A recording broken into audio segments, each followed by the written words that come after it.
आप जानते हैं हुजूर शेखुल आलम की शान क्या है। सुभान अल्लाह, पूरी जिंदगी का आलम ये था हुजूर बहरुल इरफान का। जब सीवान के उर्स में गए, लोगों से पता किया मेरे मुर्शिद कहाँ हैं। फरमाया हजरत ख्वाजा अब्दुल हलीम रहमतुल्लाह अलैह की बारगाह में है। हुजूर बहरुल इरफान वहां गए, दस्तबोसी की, और दस्तबोसी करने के बाद थोड़ा सा दूर बैठ गए। हुजूर शेखुल आलम ने फरमाया मेरे करीब आइए। क्या कहा? मेरे करीब आइए। और करीब बुलाने के बाद हुजूर बहरुल इरफान की पेशानी को बोसा दिया। हुजूर बहरुल इरफान की पेशानी को बोसा दिया और मोहब्बत के आलम में फरमाया अगर मैं मुहक्किक होता तो आपको मुजद्दिद लिख देता। क्या बात है, क्या बात। अगर मैं मुहक्किक होता तो आपको मुजद्दिद लिख देता, इसलिए कि आपके काम तो मुजद्दिदों वाले हैं। वही बहरुल इरफान। सुभान अल्लाह, जब आपके मुर्शिद गिरामी खाना खाने लगते तो लोग थोड़ा सा मोहब्बत में झपटते ताकि बहरुल इरफान का कुछ खाया हुआ झूठा मिल जाए, मगर हुजूर बहरुल इरफान अदब के साथ बैठे रहते और हुजूर शेखुल आलम की बची हुई हड्डियां जो रह जाती दस्तरखान पर, आपके मुर्शिद जब चले जाते तो उठाकर उन्हीं हड्डियों को चूस कर अपनी किस्मत की मेराज समझ लेते। एक जमाना वो भी आया जब शेखुल आलम ने फरमाया जितने मेरी बारगाह में ये जिक्र और मुराकबा करने वाले हैं, इन्होंने जिक्र और मुराकबे से उतना हासिल नहीं किया है जितना मुफ्ती आफाक ने मेरी हड्डियों को चूस कर हासिल कर लिया। जितना मेरी हड्डियों को चूस कर मुफ्ती आफाक अहमद साहब क़िबला ने हासिल कर लिया है, लोगों ने उतना जिक्र और मुराकबे से हासिल नहीं किया। आप जानते हैं हुजूर बहरुल इरफान की शान ये है कि आप पूरी जिंदगी, जहां तक मेरे इल्म में है, पूरी जिंदगी खानकाहे बरकातिया मारहरा मुताहरा के उर्से मुबारक में हमेशा तशरीफ ले जाते, हमेशा जाते, लेकिन हमने कभी अपने मुर्शिद को मिंबरे नूर पर बैठा नहीं देखा। हमने कभी अपने मुर्शिद को मिंबरे नूर पर बैठा नहीं देखा। वजह यह नहीं है कि खानकाहे बरकातिया वाले बहरुल इरफान को पहचानते नहीं है, ऐसा नहीं है।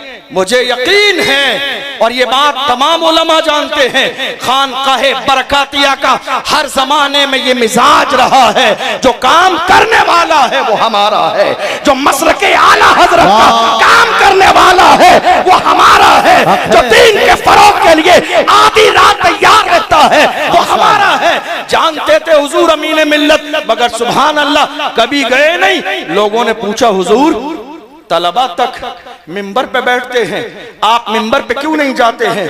बस सादगी के साथ मुख्तसर अंदाज में जवाब दिया।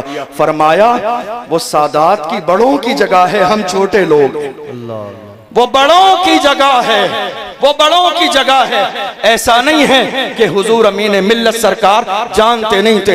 हुजूर अमीन मिल्लत के तो जो तासुराती जुमले हैं हुजूर बहरुल इरफान के बारे में, हुजूर अमीन मिल्लत ने फरमाया था मुफ्ती साहब क़िबला एक मर्द कलंदर का नाम है।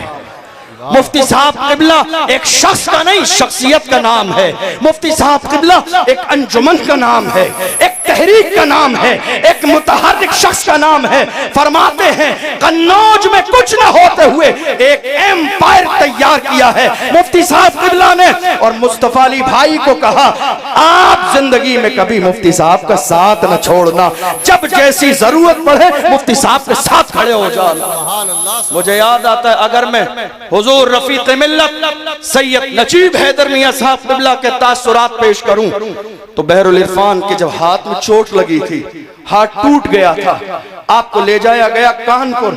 जनाब इनायत बरकाती साहब ने फोन करके कहा हुजूर मुफ्ती साहब क़िबला का हाथ टूट गया, चोट लग गई है। तो जानते हो हुजूर रफीक मिल्लत ने क्या फरमाया? फरमाया कानपुर के सबसे महंगे डॉक्टर से इलाज कराओ, जितना खर्चा हो करो, कोई कमी बाकी न रखना, इसलिए कि मुफ्ती साहब क़िबला कौम की अमानत है, ये कौम का सरमाया है। अगर एक मुफ्ती आफाक आलम ये है, हर शहर को एक मुफ्ती आफाक मिल जाए तो मुल्क का नक्शा बदल जाएगा। बहरुल इरफान की शान ये है, जवानों को गुनाहों की दहलीज से अलग करके बहरुल इरफान ने कहा था, ऐ मेरे जवानों, तुम्हें गुनाहों की तरफ नहीं जाना है, छोड़ दो, तुम्हें गुंबदे खजरा की तरफ जाना है, तुम्हें मदीने की तरफ जाना है। और उनको मोहब्बत के साथ यही पैगाम पढ़ाया, जवानों नारा लगाओ, मेरे नबी से मेरा रिश्ता कल भी था और आज भी है, अपना सब कुछ गुंबद खजरा कल भी था और आज भी है, बतला दो गुस्ताख नबी को गैरत मोमिन जिंदा है, उन पे मर मिटने का जज्बा कल भी था और आज भी है। सुभान अल्लाह, सुभान। डॉक्टर इकबाल ने अपने जमाने में इमामत के हवाले से बयान किया। मैं कहता हूं, बहरुल इरफान की जिंदगी देखो, इमामत से क़यादत तक, इमामत से कन्नौज की एक छोटी सी मस्जिद से इमामत से क़यादत तक डॉक्टर इकबाल के कलाम की अमली तफसीर अगर इमाम की शक्ल में देखना हो तो बहरुल इरफान को देख लो।